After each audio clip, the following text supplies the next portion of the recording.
Welcome to Fans of the Forge. Today we are covering Season 5, Episode 6, The Ultimate Team Challenge, where we have Masters and Apprentices. I'm Teresa. To my left we have... Chris. And my left we have... You have Sean. So for our 4 groups, we have Joe as our master. He had 10 years of experience, with Casey, who is the apprentice, with 3 years of experience, and 2 years together. They seem to be the only team where the master and apprentice weren't paired for the entirety of the apprenticeship, as far as Casey goes. The next group was Raleigh with 12 years of experience and Kelly with 1 year. They had 1 year together. Tyler with 12 years experience. He's dubbed Iron Man. And his apprentice was Leon, who has 1 year, and they're 1 year together. And then we had Mark with 25 years experience, who is partnered with his apprentice Jessica for the 4 years together. Mm-hmm. Mark notes that Jessica is at a point where he thinks that she could progress from apprentice to journeyman. So she's got, 4 years on everybody else's 1 or 3. Before we move on, this is an episode from far earlier in the season, one that we had watched, and so we could not choose our underdog picks and our regular picks for this episode because we knew who won, and it wouldn't be fair if we did that. Although I guess it wouldn't have mattered if we all remembered who won. We could have all just picked them, given ourselves 2 points. It's still pointless. Yeah, it's still pointless to get points. Yeah, so we knew who won, so it was pointless to give our picks there. So continue. But that also kind of brings up that this is our last Season 5 episode that we haven't covered. We are officially done catching up on Season 5. Whoop, whoop. Yeah. All right, now we can get into round 1. They were given a 2x6 round of W1 from which to forge a trench knife. Only one person can work at a time, and they would do this at 30-minute intervals with the apprentices starting first. The specs for the blade were that it needed to have a pointed blade, 4-finger guard, which is called a knuckle duster, and include an integral handle. Such a badass design. Yeah. That's really cool. So we have Joe and Casey. Casey sets Joe up well to draw out the blade and put on a point. And then Casey does the finger holes. And when they are done, they toast marshmallows after the blade's quenched. Yeah. It will toast. It will toast. And Will was like, finally someone, did something like Took this. 5 seasons for people to toast marshmallows. They smuggled marshmallows in. Right. Like they brought them from their home and had it in like whatever tools they were allowed to bring into the forge. They haven't. This is very interesting. It's not hard to smuggle 2 marshmallows. No, it was only 2 in a little Ziploc bag or something. They could have easily had them in there. It's not like they're probably not getting like security screening or anything when they get to the shop. Anyway. So then we have Raleigh and Kelly. Raleigh is very vocal in her coaching. She's off to the side shouting. Kelly went first. It came to Raleigh to set up the finger holes. The plan was to punch the holes and then rasp them to make the holes wider. During one of Kelly's turns, she tears her finger open, kind of blood everywhere. Ooh. And she's like, I just need a Band-Aid. I don't have time for this. Give me a Band-Aid. Let's go. Yeah. Yeah, you got to give Power her credit. to her. Give her credit for No, I don't. No. She's like pulling her hand away as the dude's trying to work on her and tend to her medically. She's like, all right, no, I don't have time for this. Like, you're bleeding. Like, shut up. Like, let him put a bandage on you. You like yanking and like holding a piece for the grinder isn't like helping the situation at all. It'd be a lot faster if you just let him finish his job and move on. You're on a TV show. You can't just bleed out and look badass because that's how you do it. Yeah, that's true. They have liability too. Like they don't want you to like, be. Come on.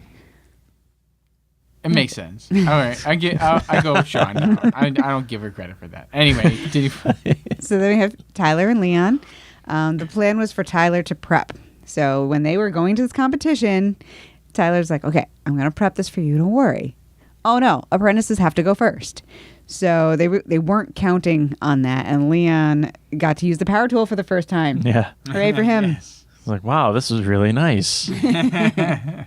So it came to Tyler to do the finger holes. They decided to make like a 2-piece design where all the other teams did some form of punching a hole through. They I think all of them did. Well, rasping technique is what it was. Well, no, they called it something else. punched a hole, and then rasping is the filing Yeah. to make it bigger. The rasp is the file. There is a term, and I think I wrote it down later, what they were doing. But Tyler and Leon, they were going to weld on an extra piece. So half of the hole was in the original blade part, and then the other half of the holes were on this other piece that they were going to be welding on. And that was the plan. And it didn't work out. They decided to grind the gaps into the second piece to weld on. Right, they couldn't form that outer piece. They were trying to bend too many curves to make really an M. Thick material too. Yeah. They couldn't get there. They had to form all these loops, basically, kind of, and they spent 3 revolutions on that, which is an hour and a half, before they decided to just grind the holes in and weld it on. Yeah. So it took up a lot of their time. Mark and Jessica, we don't have a ton of notes on them. Jessica's really methodical in her process. She, pulled out the perfect billet. And then Mark sets the finger holes. And then they didn't have a whole lot of airtime after that. They were just doing their thing.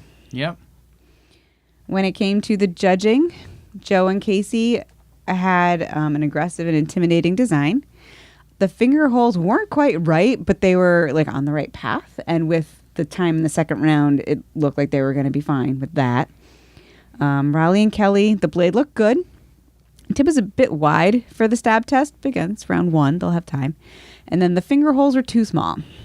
So what they were doing with their punching the holes through, they must not have finished fully. And so too small. Tyler and Leon had an unfinished handle.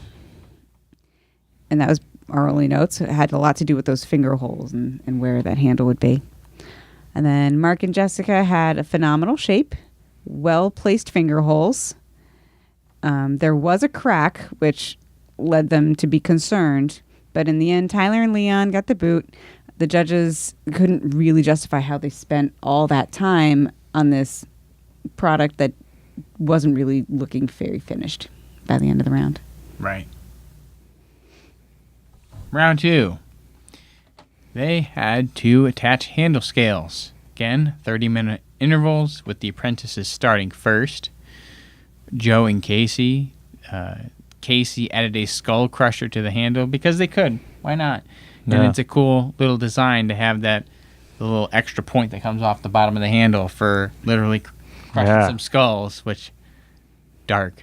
But cool. It'd be cool to do that on a pumpkin or something. Oh, yeah. Oh, it'd explode everywhere. It'd be awesome. Joe worked on the handle, and then Casey grinded out the bevels on the knife. Raleigh and Kelly. Kelly began by using a Dremel tool to work on the finger holes and kind of grind them to be a little bit bigger. Raleigh continues. Kelly did some work to start on the handle, and then Raleigh glued the handle. Mark and Jessica, they decided that for Jessica, she needed to tackle the handle first and then deal with the crack in the blade. And there's one shot where they're just both sitting there trying to explain something, and they're holding their hands like this as they're talking, not moving, just talking.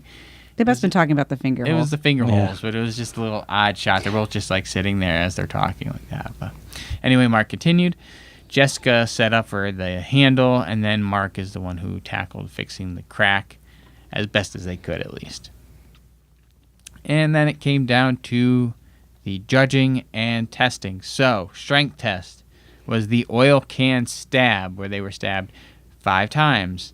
And that was done by Ben Abbott. Yeah. I hadn't seen him in a while. Right. Hasn't been on many of the newer episodes lately. No. So. Do they do half a season? Was that a thing that someone had said at one point? Yes, it is about, I think they do half a season with Jay and then half with Ben. And then you must have started with Ben because now they're with Jay. I think it's going to probably something. go back and forth a little bit, but I don't know for sure. But anyway, it was Ben doing this test. And for Joe and Casey, he said the handle hurts, but you have the perfect edge. Raleigh and Kelly had a very nice point for the stabbing, but there was some chipping on their blade. Then Mark and Jessica, we noticed at this point, they also had a skull crusher on theirs. Oh, really? I didn't notice that. As well as on the knuckle pieces.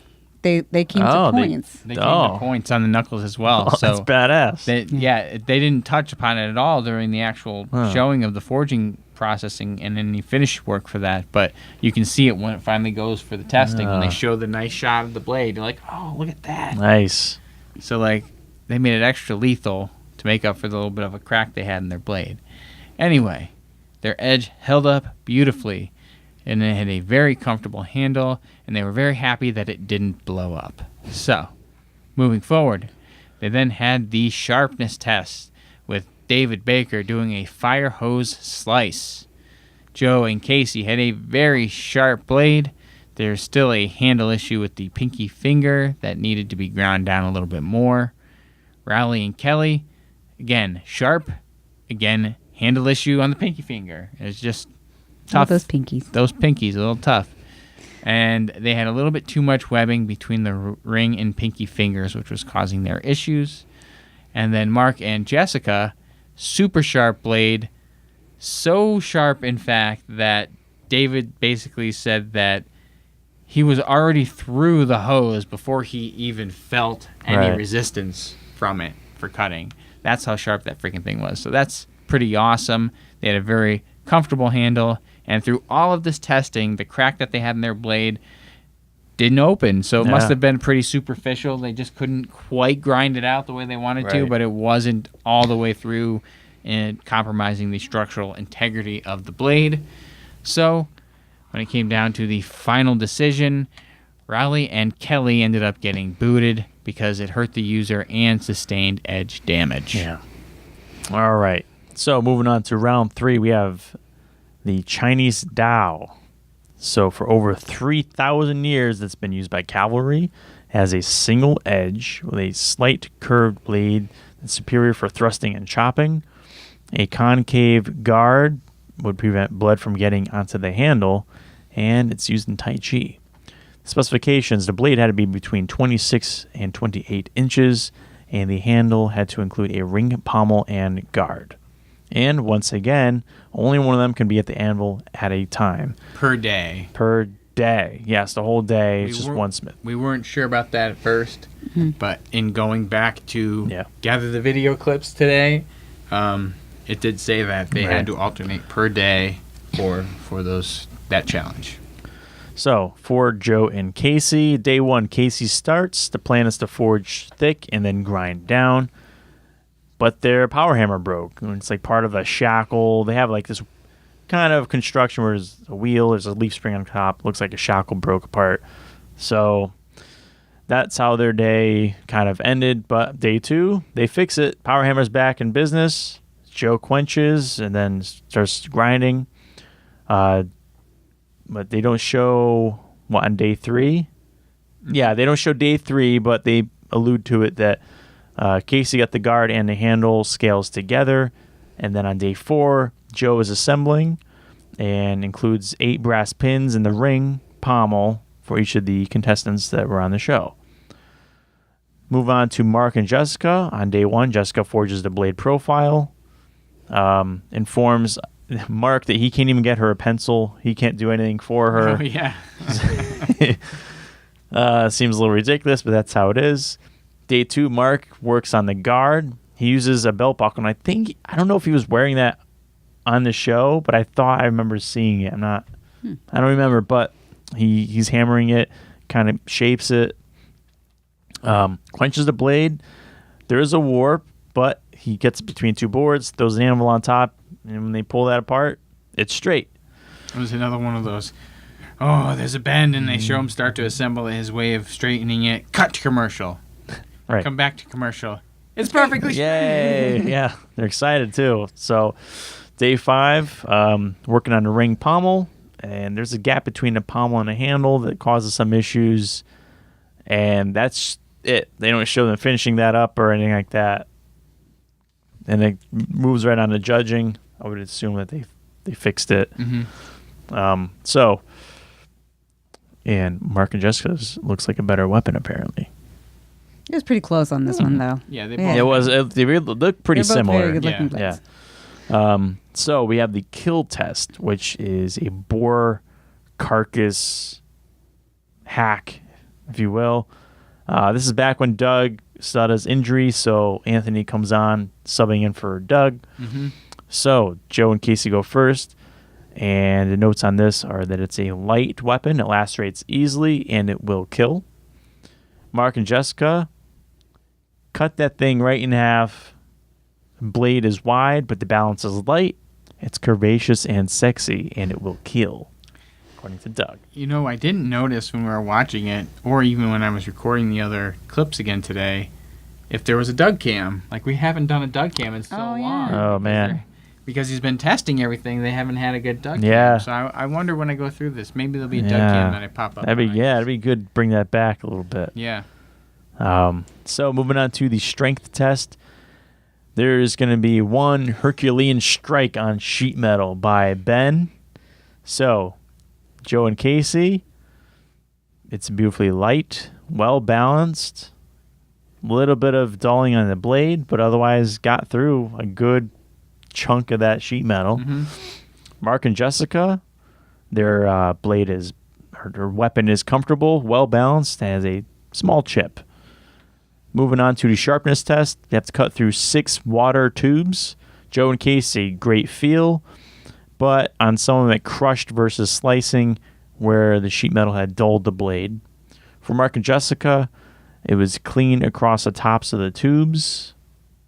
And so Mark and Jessica win. Hey! They outperformed on the kill and sharpness tests. Yes. So, no points. No points for anybody. But that's all right. I like this episode. It was Yeah. pretty cool. It was a good one. It was a Yeah. change of the format a little bit to have all those extra people in the forge. My one thing that popped into my head, I wasn't sure. It's, master and apprentice, but is that just kind of a general term? Because I don't know that all of those masters were mastersmiths. You know what I mean? Yes. Or is it just like someone has more experience and is teaching someone? Well, we know from multiple interviews with bladesmiths, there's only about 100 master bladesmiths at any time as people die and then new people get certified. So I don't know if any of them actually are master bladesmiths. Maybe Mark.